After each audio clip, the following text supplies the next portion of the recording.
Eşitdinizsə bir adamın problemi var, gözləməyin gəlsin sizə desin. Əlinizdən gəlir kömək eləyin. Gəlmirsə gedin dua eləyin. Bir qəmin qüssəsini hansısa şəkildə dağıdın. Görürsən evdə oturub dərdlidir, zəng elə, imkanın yoxdur, dinən gəl gedə bir yerdə çay içək. Otur, biraz danış, fikrini dağıt, hansısa bir yolla xidmət göstər. Bu insanlığın əlamətidir və bunun xeyri ondan çox özünə qayıdır ki, Allah sənə 100 dənə bəla göndərəcəkdir.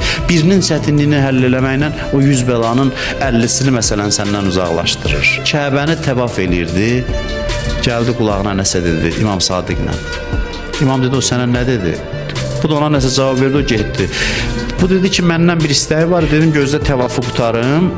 Gəlim müşkülü həll edim. İmam dedi ki, saxla təvafı, təvafı yaxlasın, saxla yarımçıq, get onu həll elə, onu həll eləməyin 70 təvafdan, filan şeydən üstündür. Bəyəm insan nə üçün yaranır?